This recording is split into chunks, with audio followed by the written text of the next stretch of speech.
Hey everybody, Scout Crafty here again. It's Friday, TGIF. Thank God it's Friday. You made it through another week. And it's been a great week here. We've been getting a lot of good projects in. Had a little maintenance to do. As you know, I have an oil burner and I burn oil, lots of it. And what happens is when you have an oil burner is you have to have oil tanks. Some people have them outside. I happen to have two twin 275-gallon tanks in the basement here. And if you don't know anything about oil, what happens is when the oil delivery man comes, which was my dad for 40 years, he used to be the oil guy. When the oil delivery man comes, he pumps the oil into your tanks. And the way they know when the tanks are full is as the oil is going into the tank, air is coming out of the tank, and it blows a whistle. It's called an indicator, and that's why it's if you ever get an oil delivery or hear an oil delivery, you always hear that telltale whistle of the oil being delivered. Now, when that whistle stops, when the oil hits that whistle, it stops. Then the oil man knows to shut the tank or the fuel pump off, stop giving you oil so that, he knows it's full. And it's really important to have one of those whistles so they know how much oil or they don't overfill it and it will come out the pipe. So my oil whistle wasn't whistling too good. And I was like, uh-oh. So now the whistle itself is a very simple device. It's just a whistle, and there's really not much that can go wrong with a whistle. So very rarely it's that. A lot of times it's where the pipe is. There's a little cap on that pipe, and sometimes insects, bugs, and everything get in there and will cause a little back pressure, which won't let the whistle blow. Now, I'm no expert. I found this out from searching YouTube. YouTube is the best thing ever for finding out about things about you don't know about. So I was searching about, oil tank whistles and indicators, and sure enough, one of these, a good plumber came up and he did a couple jobs, and I watched it and I saw that most of the jobs had to do with the outside fill indicating vent. It's called a vent out there. So I went out today. Thank God I was able to get the cap off using a long pipe wrench. And let me show you what we got. Okay, so here is the cap in question that came off the top. It's got to be 70 or 80, 70 years old. It's made solid. But you can see there's some screening in here. But you also see these are the vents here. And it's really important that you get a lot of airflow for that whistle to work right. And these look a little clogged up. Again, this is perfect because it's like this. So the insects love to go in here and leave all kinds of stuff in here. So what we're going to do is we're going to try and clean it out, take out that screen, clean it out, and see if we can't get this to perform the way it should.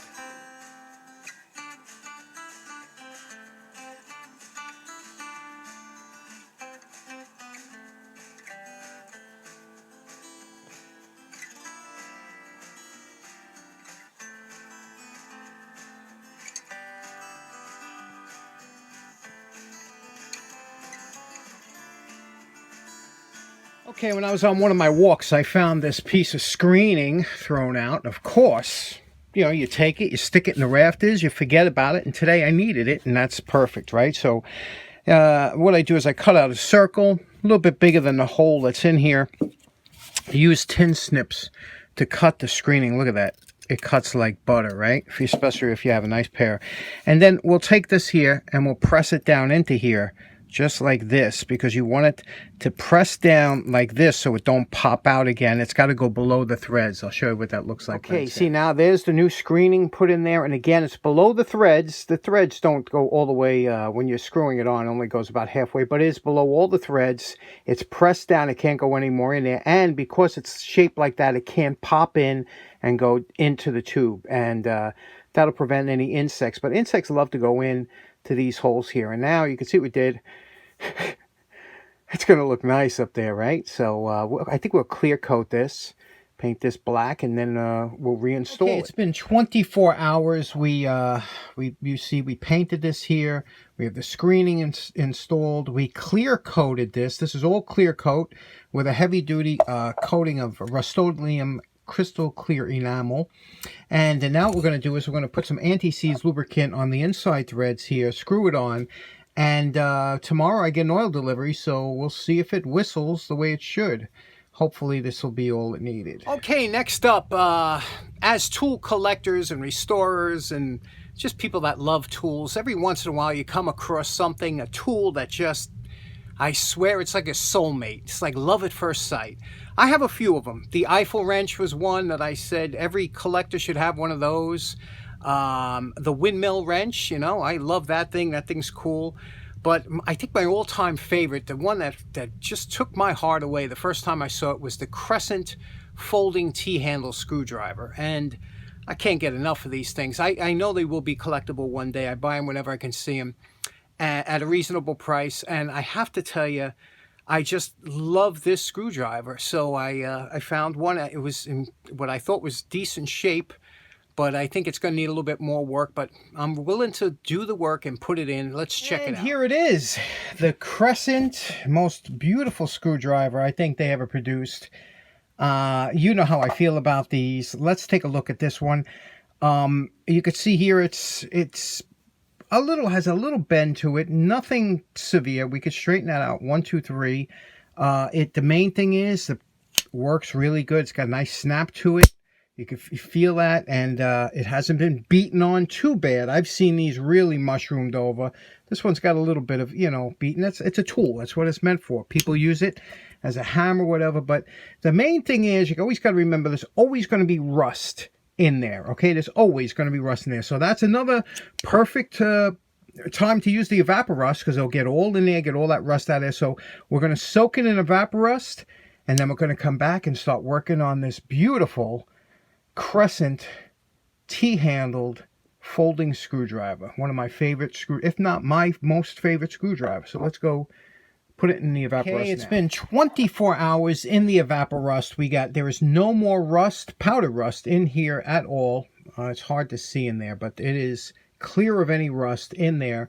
But we are still going to get a round wire brush and get in there as we can. Now we're going to start our wire brushing and grinding. The knurl's look in decent shape. We're going to have to address this. You can see here the head is a little, and this is what it was meant to do. So okay, let's get to that. This is a lot of fun. Okay, now as much as I always try and tell you, if you don't have to take something apart, especially with springs and things like that, don't do it. Unfortunately, with this one here, you see the screw here, it's backing out a little bit. I was able to tighten it up a little bit, but it has such a thin screw head on there that I can only use a very small screwdriver to get in there, or grind another one down to fit. But when I loosen and close and open this a few times, I could see it's backing itself out, and it's a little bit proud here, and it's a little bit recessed in there. So I'm going to have to take this apart, because I want to use thread lock when I put that back together over here, so that it doesn't back its way out. So I hate taking this apart. Let's do it. We're going to pull this out now here. Okay, we're just going to pull this out. Now, I could tell right away that this fastener is bent. Okay, it's got a slight bend to it, and that's why when I open and close this, it's working its way loose. So we have to do about straightening that out, something about straightening it out. This comes apart like this, okay, and in here is the spring, and I guess it's in a little cup here. Okay, so that's all there is really to it. There's not much to it. So okay, we'll clean this out now. I guess we could do a little bit of a better job cleaning it out, but I didn't know what was inside these. Sometimes it can be really complicated. This one's not so bad. Okay, now as is suspected, this is bent. You could see the bend there, the definite bend, right? Now I checked the threads over here. This is a 1/4 by 28. It's 1/4 thick, 28 threads per inch. Okay, it's a kind of a fine thread in the 1/4 inch family. Now I could try and make this on the lathe, but this is a hard, you want the pin to be a little bit harder than normal. So what you do is I looked in great grandpa's box of old bolts and nuts, and sure enough, I have a 1/4 by 28 bolt. These aren't too common because they the fine threads. But what we'll do here is we'll cut that off. Okay, now you have to measure the shaft. That's important. So we measured the shaft here, and you can see here what we have. Okay, you can see 47.5. Measure this, and we're just about 47. So it's, you know, it's going to work.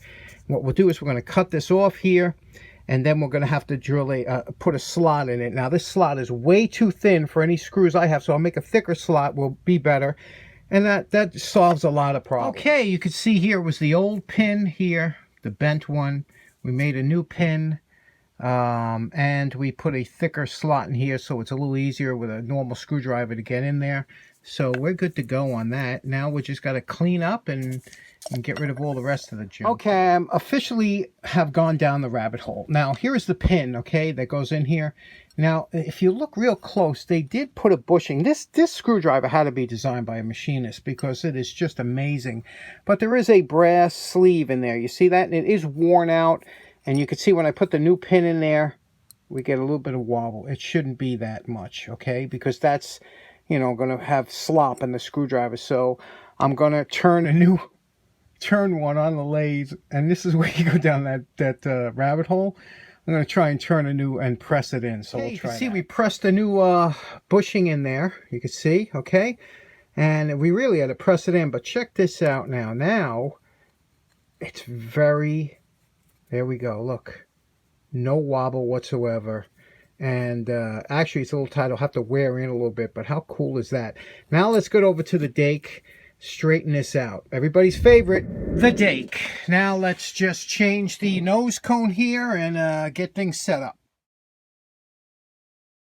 Okay, here's a little tip when working. Here we got to straighten this out, and you see it's gotta be pushed on this side down, okay? Now, it's important, you got to remember something. When you're bending metal or any type, you want to give it room to bend. Now, some guys will think that just because the bend is here, they'll put these plates real close here, and you're really not giving the metal enough room to bend.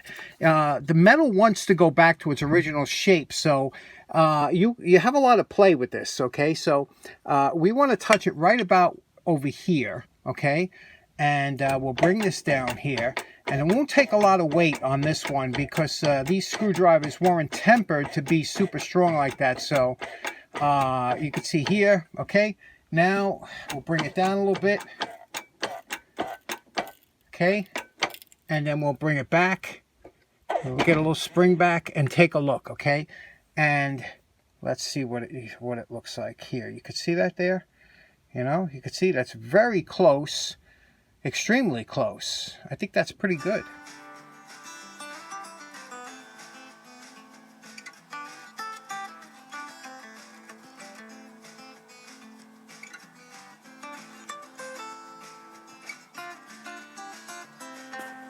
Okay, you can see here we used the 80 grit belt to get most of the form. I still got a little bit there.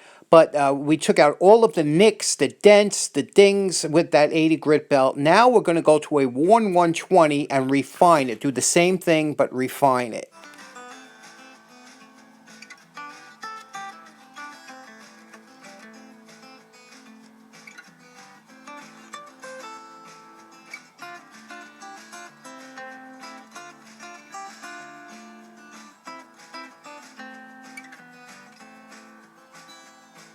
Now, you know my favorite part. Remember what this Crescent screwdriver looked like before we started? And we're calling this project done. Oh boy, I can't tell you. Every time I do these, I just fall deeper in love with these screwdrivers.